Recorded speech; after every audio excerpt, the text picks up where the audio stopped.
बस इतना सा था संग हमारा, बस इतना सा था संग तुम्हारा, बस इतना सा था संग हमारा, बस इतना सा था संग तुम्हारा। ये जिंदगी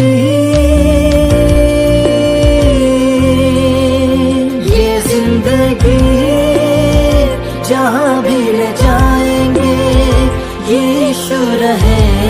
तेरे संग संग में। बस इतना सा था संग हमारा, बस इतना सा था संग तुम्हारा।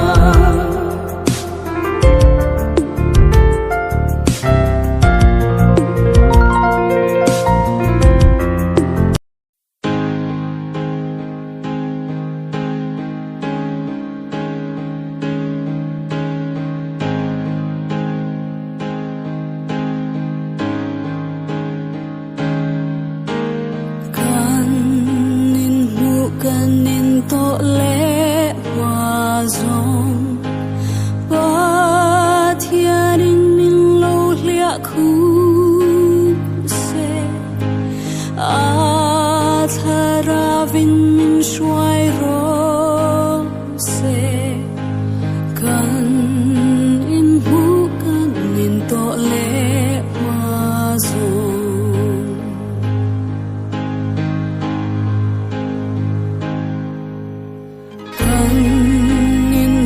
kanin to le ma zong tui lai ra pa kan lo om le ba thianin min shwai zel bo se kanin hu kanin to le ma zong kan lal pa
in mu kan in to le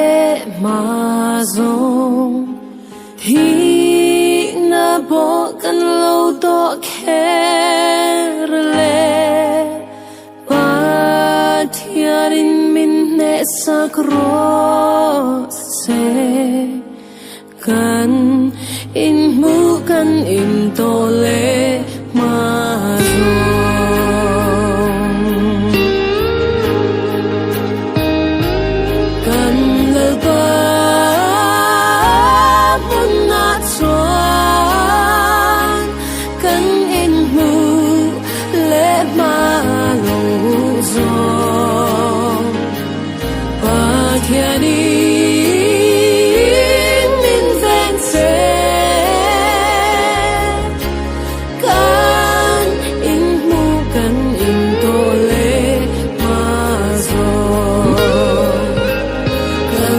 kalpang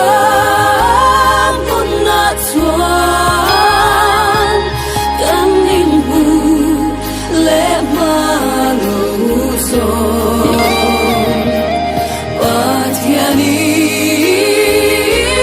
min fengsen kan inmu kan into le masuk